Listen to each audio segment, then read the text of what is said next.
little yarnivores and spiderettes, Fiber Spider back again with another tutorial just for you. Now this is a little different than my usual tutorials because this is a pattern that I am, shall we say, revisiting, revamping, giving a new twist to. And the initial pattern was for the Vagabond shawl, which I absolutely loved, and apparently a lot of you did too. And so I was actually questioned about creating, instead of an asymmetrical shape, to create more of a symmetrical shape. And so with a lot of trial and error and more error and some more trial, I finally got it. So this is, shall we say, the Vagabond shawl, revisited, version 2, revised, what have you. And so as you can see, it starts off just as it normally would. And then, as it keeps progressing, pardon me, then it starts to change a little bit with a bit of a decrease on the bottom edge. The top edge remains the same, but the bottom edge, we have decreases going on. And I'm going to show you how to do that. So in order to start the shawl, what you're going to need to do is to follow the initial Vagabond shawl tutorial that I have. And I'm going to put a link in the description down below.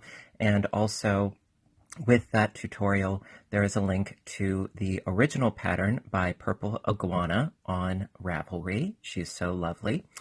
And so basically, after you get to the halfway point of however wide you want your shawl to be. Now this is, I would say, really more of a shawlette or a scarf. Personally, I really dig it.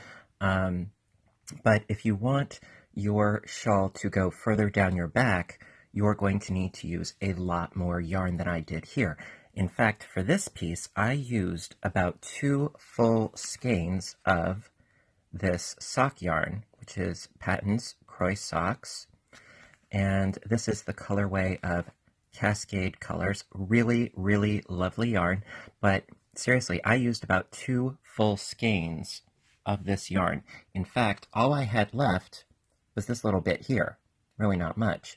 So what you're going to want to do is you are going to need at least 2 skeins for a sufficient length shawl, because when you reach the halfway point, you're going to start with the increasing aspect, going from a very small tip, keep growing and growing and growing.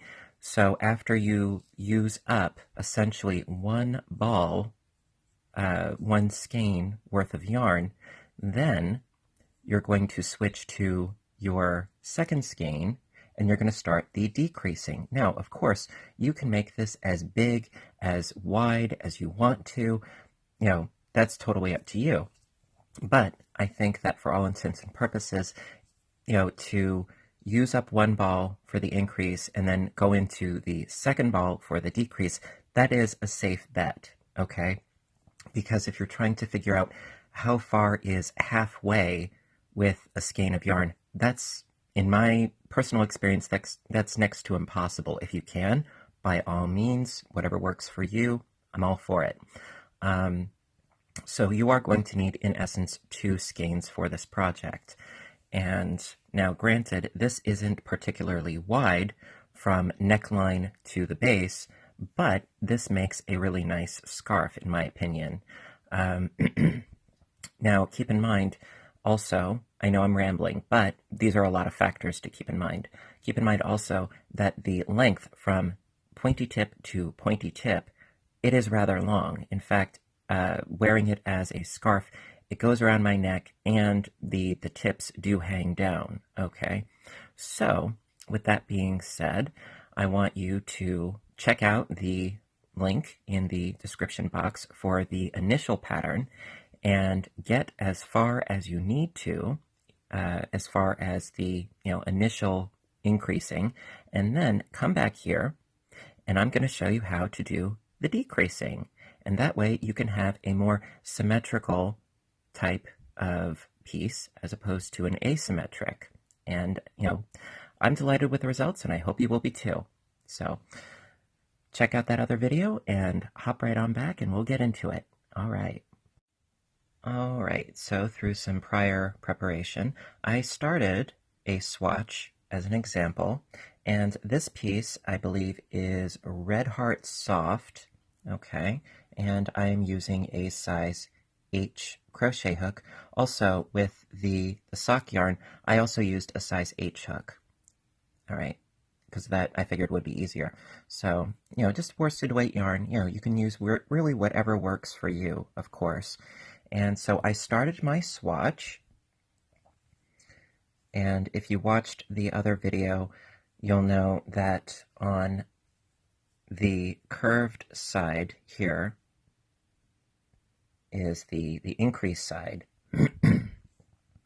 And so as you can take a close look, we have our increase, our 3 groupings there, and then we have our 2 groupings. Now this is the last row where it is going to be increased, and my yarn is on this side over here. So I did my row with the 2 clusters and worked it all the way to, well, you would start this way. The 2 clusters worked all the way to the end. Now typically what you would do in this case would be to merely chain up 3 and then work your way back, just like you can see here. However, this is where the decrease starts to happen, and I'm going to show you how to do that. So what you do is you chain up 3, and instead of doing your typical cluster into the next space as you would on the previous video, what you're going to do actually is this is where you start your decreasing. So what you're going to need to do is you're going to need to do a decrease from here and here, and I'll show you how to do that. So basically what that amounts to is pulling up, starting a double crochet but not finishing it, start another double crochet, don't finish that either. Then we're going to go into this space and do the same thing. Start a double but don't finish it, start a double and don't finish it. So you should have a total of 5 loops on your hook, and then you're going to pull through all 5. And that is your decrease. That's your initial decrease. So then we are going to chain 1, and we're going to continue to work to the increase side over on the left here. And so it's 2 double crochets, chain 1, 2 double crochets, chain 1,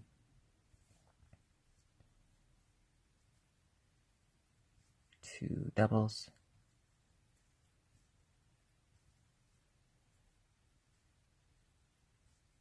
now for those of you that wanted me to perhaps do the initial foundation of this piece in the video, I thought, yes, I could do that, but I thought, you know what, you can go to the pre-existing footage, and that way you can go much more at your own pace, because I didn't want to do a complete rush job with this video. So we have reached the end. Now what we're going to do is we're going to continue with this edge as the increase edge. So as you can see, this had 2 clusters, well, and this one down here has 3. So we're going to continue on going back and forth between 3 clusters and 2 clusters. Now this side, as far as the initial Vagabond pattern, this isn't going to change. The only side that's going to change is this side. All right, and I'm going to do quite a few repeats because I really want to make sure that you get it. All right, so I chained one, and now into this space in between the two, we're going to do 3 clusters. So that is 2 double crochets, chain 1, 2 double crochets,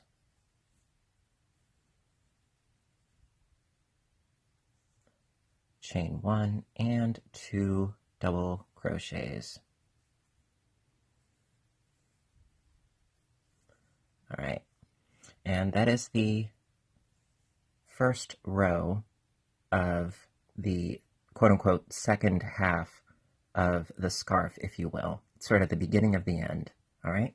And we will continue on, and we will go from there, all right?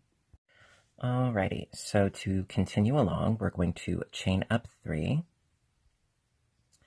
and we did our 3 clusters, so we're going to start with the 2.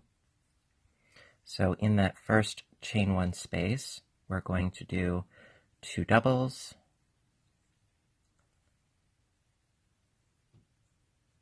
chain 1, and 2 doubles into that same space.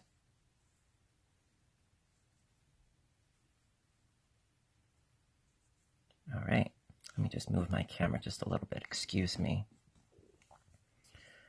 All right, so we did that, and then we chain 1, and then in each chain 1 space, we're going to do 2 doubles separated by a chain 1 space. So I got my 2 doubles there, chain 1, 2 doubles in the next chain 1 space,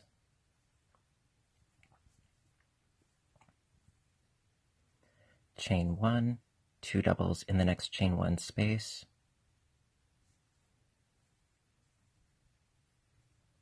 chain 1, and again,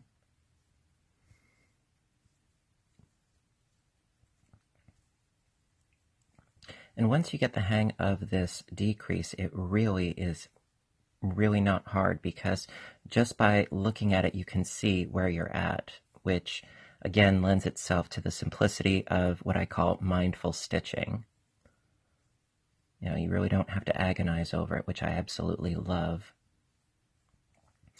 All right, so now, as you can see here, right here we have where we decreased, because we had the 2 unfinished doubles and the 2 unfinished doubles, and they are stitched together right there, okay? So what we're going to do is we are not going to go into this chain 1 space. We're going to skip that, okay? So we're going to skip this one, and we are going to chain 3 and turn our work, because basically we have our increases still on this side to create that swooping curve at the top edge. However, we have to compensate by doing a double decrease on the bottom edge. So we had our initial decrease. Now we're going to skip this space right here, and we are going to continue on by chaining up 3, turn the work, and then we're going to do another decrease between this stitch and this stitch space. So that is starting a double, but not finishing, starting another double, but not finishing, and then 2 more in the next space, and then we pull through all 5, chain 1, and we continue on with our clusters to the end.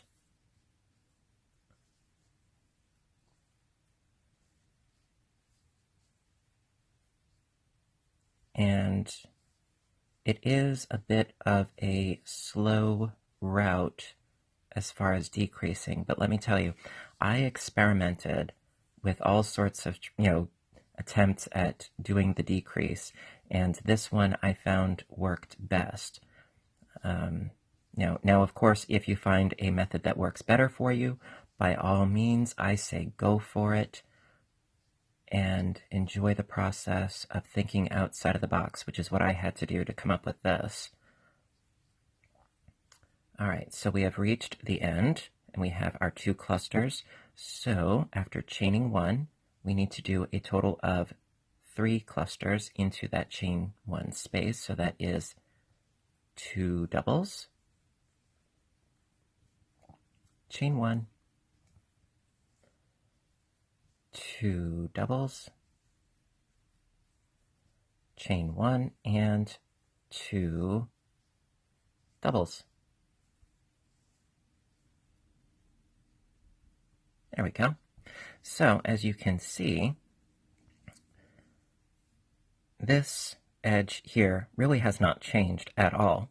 However, this side is changing. Now, right here is where we did our initial double decrease, and this space right here we left unworked, and then we have another double decrease, and then this space is going to be unworked on the way back. Now, as far as the edge, because we have sort of this weird arch here, and we're going to have another weird sort of arch here.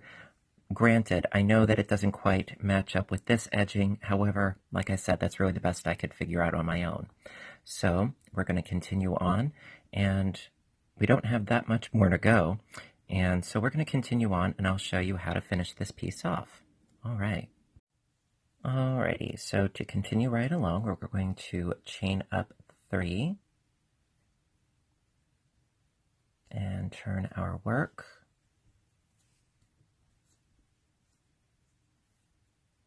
And then into the first chain 1 space, we're going to do our 2 clusters separated by a chain 1.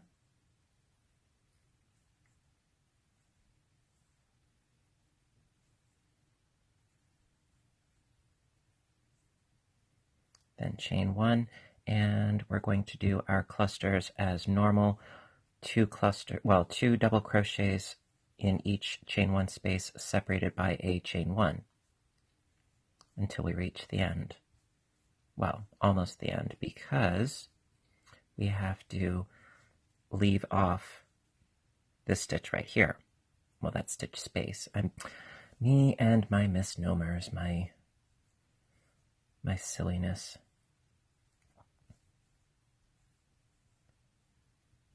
Alrighty, so continuing right along.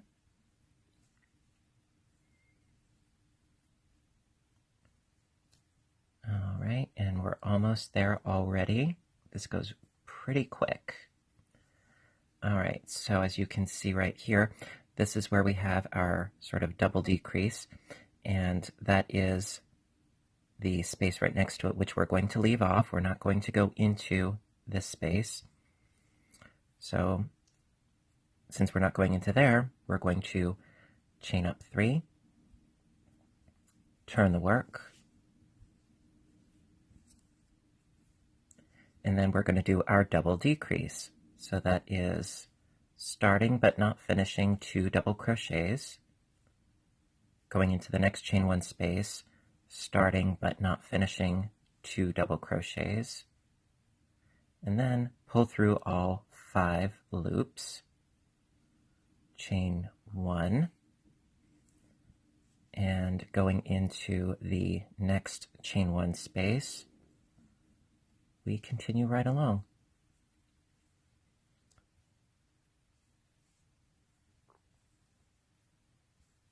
And I really do hope that through this repetition that this pattern makes sense. All right, so we've reached the last 2 clusters, so we need to do 3 once again. So that's 2 doubles, chain 1, 2 doubles, chain 1, and 2 doubles.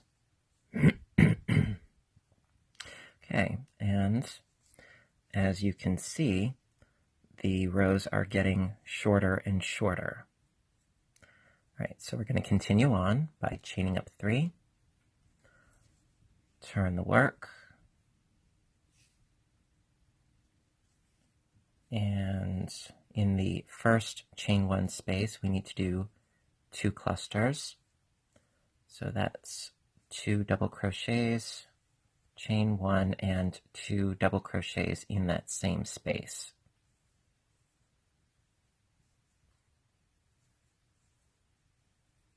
There we are. Chain 1, and then in each chain 1 space, 2 double crochets separated by a chain 1.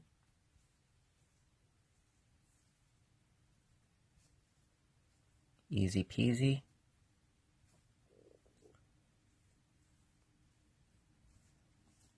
See, we're almost there already.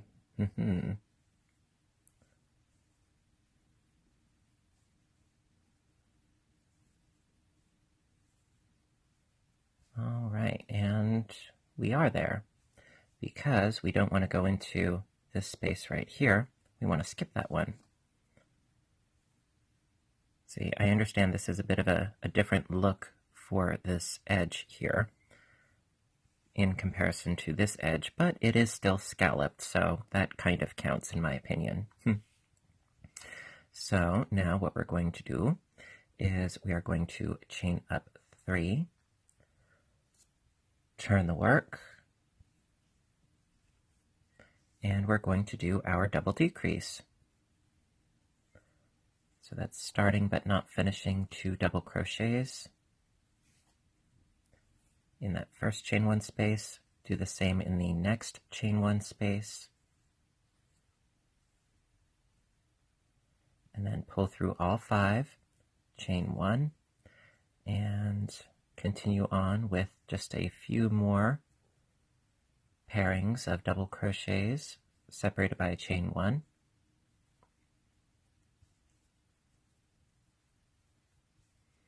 And we're already back to our increase. And that is, of course, 2 double crochets, chain 1, 2 double crochets,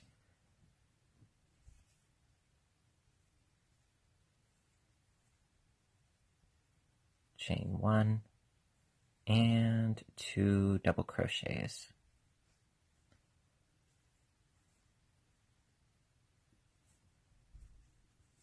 All right. So as you can see, it's getting more and more narrow as we go on. And we are almost there. All right, so we are in the home stretch, so we're going to chain up 3, turn the work, and since this is the increase side, 2 clusters into that first chain 1 space. So 2 doubles, chain 1, and 2 doubles.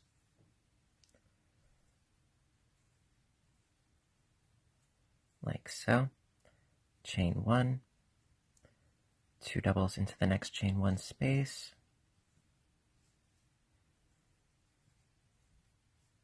Chain 1, 2 doubles in the next chain 1 space. Now, of course, granted, this is a sample piece. You would do this for quite a bit longer for the piece that you're actually doing. However, this is really to give you an idea as to where you need to be.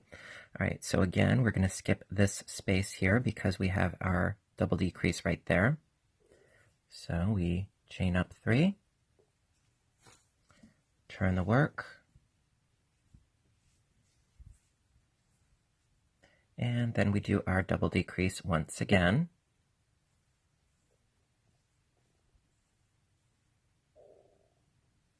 So that's 2 unfinished doubles, and then 2 more unfinished doubles.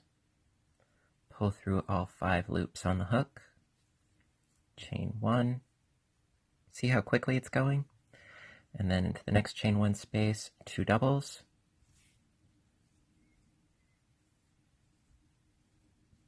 chain 1, and then into this last chain 1 space we do our 3 clusters. So that's 2 doubles, chain 1, 2 doubles, chain 1, and 2 doubles.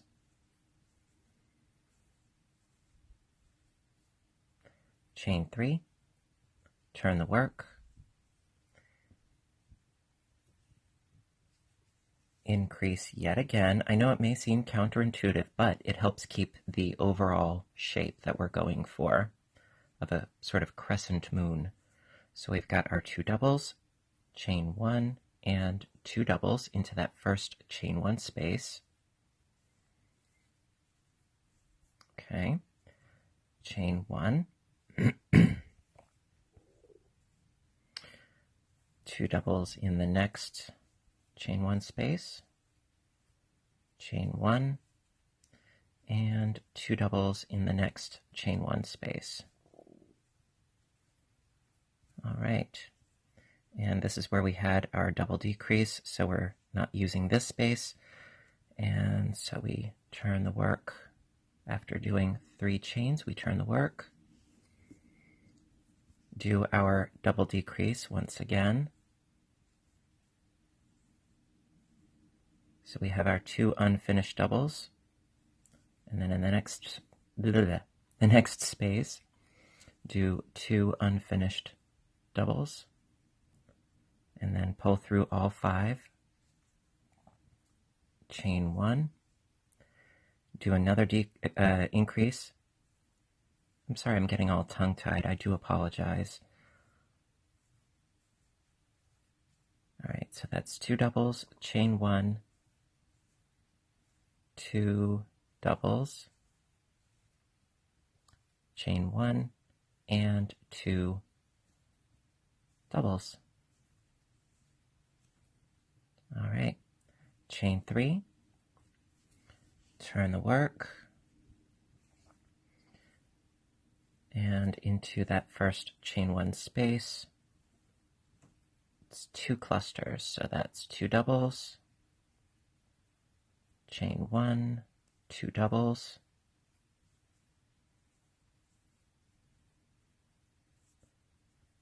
chain 1, all right, and into that next space, 2 doubles. All right, and now, see, this is where we did our double decrease. Skip that space right next to it. So again, we chain up 3, and we turn our work. And now we need to do yet another double decrease. So that's starting up with 2, and another 2, pull through all 5, chain 1, and you could leave it as such, but into that same space I'm going to do another increase. I know that seems weird, but I think it'll help flesh out that tip just a little bit. You could leave it like this, by all means, but I think I'm going to do just that. So into that same space, doing 2 doubles, chain 1, 2 doubles, chain 1, and 2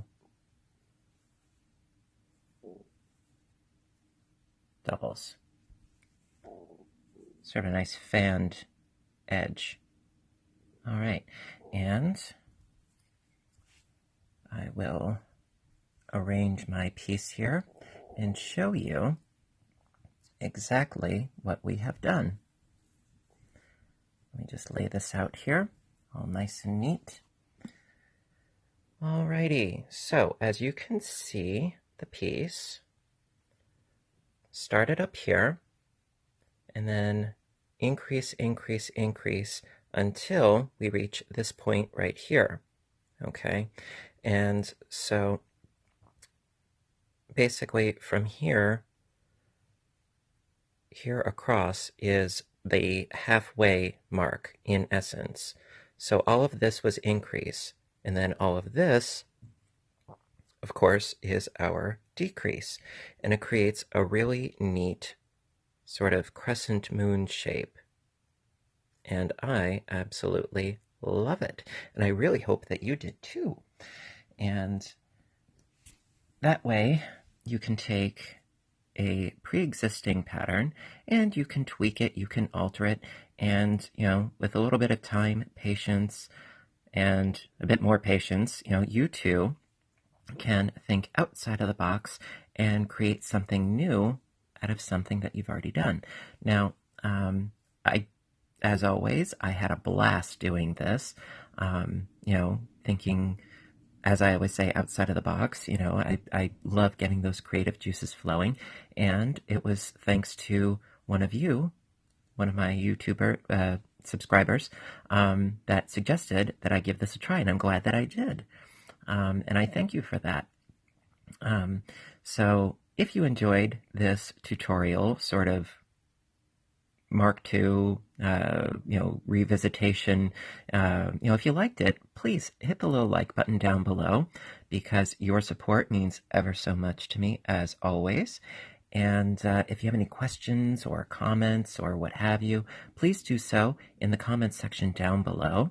And, I love hearing from you, And if you haven't hit the subscribe button already, please do that too, because I do try to post videos as often as I can, and that way you will be in the know. So listen, my dears, until next time, I want you all to stay inspired, stay caffeinated, and above all, stay stitching. I love you guys, and I will see you in my next video. Bye for now.